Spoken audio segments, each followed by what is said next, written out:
Welcome to Mystery in Minutes. Today we're going to talk about a 2018 film, Hereditary. Spoilers ahead, and viewer discretion is advised. The film commences with a somber obituary accompanied by haunting background music, proclaiming the passing of Ellen Taper Lee at the age of 78 after a prolonged illness, and announcing that the funeral will be held at her daughter, Annie Lee's residence. The elderly woman is also survived by her son-in-law, Dr. Stephen Graham, and her two grandchildren, Peter Graham and Charlie Graham. The disquieting visuals are interrupted by a scene featuring a kind-hearted father, Dr. Stephen Graham, waking his son Peter for his grandmother's funeral. After waking him up, he inquires about his sister Charlie's whereabouts and implores him to hasten since their mother Annie was already waiting for them in the car. Dr. Stephen looks for Charlie and finds her dozing off in the treehouse we glimpsed at the beginning and asks her to hurry up and get dressed too. Annie gives a stoic eulogy for her mother, speaking of how private she was, keeping all her rituals, anxieties, and friends to herself, never revealing too much. The camera pans to the family, who are all too familiar with their dysfunctional dynamic. Charlie is engrossed in her sketchbook until she's interrupted. At the customary wake, Charlie is seen savoring a chocolate bar. Her parents ensure that there are no peanuts in the chocolate, an unmistakable indication of her severe allergy. As the family returns to their isolated home in the heart of the forest, the children are asked to remove their shoes. Annie asks her husband if she should be sadder, but he reassures her that whatever way she decides to cope with her feelings of anguish is perfectly acceptable. Dr. Stephen is a devoted and empathetic patriarch of his family, as evidenced by his interactions with his son Peter, who appears to be unfazed by his grandmother's death and is nonchalantly strumming his guitar. Immediately juxtaposed with Dr. Stephen's reassurance is the scene of his daughter Charlie, still grappling with her grandmother's death, as she sketches her likeness in her pad. Annie tries to comfort her by saying that she was her grandma's favorite grandchild, but Charlie responds that her grandma wished she was a boy. Charlie then asks who would protect her now that her grandma is dead, which catches Annie off guard. She convinces Charlie that as her mother, it was her duty to protect her. As Annie goes through her mother's belongings, she finds a note from her mother apologizing for keeping things from her. Annie finds a book called Notes of Spiritualism, which she dismisses as an old woman's obsession with the occult. However, she is terrified when she sees a terrifying apparition of her mother in the room, which disappears when she turns the light back on. As Annie leaves her mother's room, she pauses to turn a miniature model of herself holding Charlie, with her mother looking on to face the wall. When she returns to bed with her calm husband, she admits to scaring herself in the workshop. The next scene shows Charlie in class, distracted and playing with a toy instead of focusing on her test. Her teacher nudges her to concentrate, and she reluctantly complies. Suddenly, a pigeon crashes into the window. Dying instantly, Charlie becomes fixated on a pair of scissors, and we sense that something ominous is about to happen. As Peter's class discusses the tragedy of Hercules, one of his classmates suggests that the hero's arrogance was his fatal flaw for not recognizing the signs of his downfall. The phrase "escaping fate" on the blackboard serves as a warning for Peter, but he ignores it when he receives a text message inviting him to smoke. Meanwhile, Charlie cuts off the head of the dead pigeon she found and notices her deceased grandmother across the street. In the next scene, Annie is working on a miniature model while browsing a website about discerning presumed apparitions. As her husband calls out to her, she becomes distracted by a strange triangle symbol on the floor and dismisses her own concern about the open door as irrational fear. Later, Steve receives a call from the cemetery about his mother-in-law's desecrated grave and lies to his wife, claiming it was a billing issue to spare her feelings. Annie attends grief counseling to come to terms with her mother's passing. She explains her family's history with mental illness, beginning with her father's suicide by starvation. Annie continues to reveal her past. She tells the group and the viewers about her brother's suicide at the age of 16 and how he had blamed her mother in his suicide note for putting things inside him. Annie explains that although her mother lived with her in her final days, their relationship remained distant. Annie blames herself for everything that went wrong and projects this onto her family, adding to our sympathy for her. In this pivotal scene, Peter receives an invitation to Aaron's party. He is desperate to escape the ominous aura of the house and asks Annie for her car to get to it. However, when Annie insists that he take Charlie with him, they discover that she has gone missing from her room. We see Charlie following strange footprints in the mud. These footprints lead her to a field where she sees a figure resembling her deceased grandmother surrounded by flames. But before she can reach the figure, her mother abruptly stops her and brings her back home. Peter is forced by his mom to take Charlie despite her reluctance to go. When they arrive at the party, he urges her to eat the chocolate cake served, despite her protests against being left alone, so he can go smoke a bong with his friends. As we watch Charlie eat the cake, we can sense the growing tension and danger in the air. Suddenly, she begins to have an allergic reaction, with her throat closing up. She finds Peter, who rushes her to the hospital, driving at breakneck speed to save his beloved sister's life. However, tragedy strikes again, as Peter swerves to avoid an animal in the road, causing Charlie to be propelled from the car and hit a pole. Barely able to process what has just happened, Peter makes his way back home in a daze. Meanwhile, Annie discovers Charlie's body in her car the next day and lets out a blood-curdling scream. The image of Charlie's gruesome head on the side of the road, covered in ants and buzzing flies, is haunting and stays with us long after the scene ends. Annie is inconsolable, her grief overwhelming her as she clings to her husband for support. Peter is utterly shattered by what has happened, consumed by guilt, and unable to come to terms with his role in his sister's death. He often hallucinates about the clicking sound she used to make in an eerie light following him.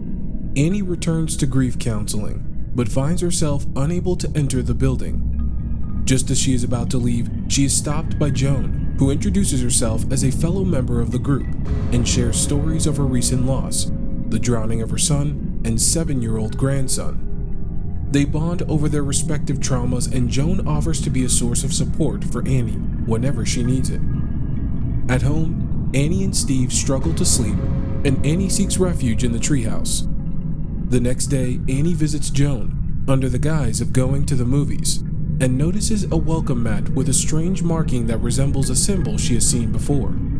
During their conversation, Annie describes Charlie's lifeless and headless body covered in tar, but is interrupted when she finds something unpleasant on her lip. Joan inquires about Annie's relationship with Peter, which leads her to reveal a sleepwalking incident where she had doused her children in paint thinner and almost lit a match. The incident caused a permanent rift between them. Later, Steve asks Peter to attend an SAT prep class and checks on Annie, who is creating miniature models of the accident scene. Steve fears the impact this could have on Peter and their family, and he becomes frustrated when Annie doesn't understand his concerns. At the dinner table, tensions rise as Peter asks Annie to speak her mind, and Steve attempts to hold the family together. However, Annie's anger and grief boil over, and Steve is forced to intervene before she can say something she'll regret. Annie, still struggling with the overwhelming grief of losing her daughter, bumps into Joan at the grocery store. To Annie's surprise, Joan shares that she has found some solace by consulting with a physical medium who helped her communicate with her dead grandson. Though initially skeptical, Joan was convinced after the undeniable proof of connection. Even the psychologist who accompanied them couldn't deny it. She persuades Annie to come to her house to witness the phenomenon for herself. At Joan's house, Annie places her hand on an upturned glass and calls out to her daughter Charlie, just as Joan did with her grandson. The glass moves in response to their questions. Annie is startled by a haunting breeze, and a chalkboard on the table begins to move on its own, writing the words, "I love you, Granny." Overwhelmed by the experience, Annie is eager to leave, but Joan shares with her the essential steps of the ritual, reminding Annie that Charlie isn't truly gone and that Annie herself is not responsible for her daughter's death. Overcome with emotion, Annie rushes out of the house and breaks down in her car, unable to contain her grief. She hears the familiar clicking sound that Charlie used to make and rushes back to the house. Later that night, Annie wakes up to see ants, similar to those found on Charlie's decapitated head, covering Peter's entire body. She realizes she was sleepwalking and wakes up to find Peter asking why she's afraid of him. In a moment of clarity, Annie reveals to Peter that she never wanted to give birth to him, but was forced to by her mother, and even attempted to miscarry him. Though it was only a nightmare within a nightmare, Annie has finally made up her mind to do the seance. Annie wakes Peter and Steve up and convinces them to do the seance together, claiming that it worked when she did it by herself just moments ago. Annie asks them to place their hands on the glass and call out to Charlie. But as they do, the glass moves away from them, sending a chilling breeze near Peter's ear and causing the glass to break. The tension escalates when Annie asks Charlie to draw in her book, which intensifies the chilling situation. Annie is possessed by the spirit of Charlie and speaks in her teenage voice. Steve manages to break the tension by splashing water on Annie's face, bringing her back to reality. The camera then pans to the miniature model of the accident, where a message reading "Life Toch Pandemonium" can be seen on the wall. Peter's behavior in class becomes erratic as he sees a reflection of himself smiling menacingly. He excuses himself to go to the bathroom and calls his father, terrified by the vengeful spirit he believes is after him. This angers Steve, who takes his frustration out on Annie. Annie becomes increasingly triggered by a voicemail from the gallery. When Peter and Steve return home, they notice a foul stench in the house and wonder where it's coming from. Meanwhile, Annie destroys all of the miniature models she had created in a fit of rage. A shot of a headless Peter in bed can be seen in the miniature model, foreshadowing the danger he's in. Annie hears scribbling in Charlie's book in her room and discovers many sketches of Peter crossed out as a warning.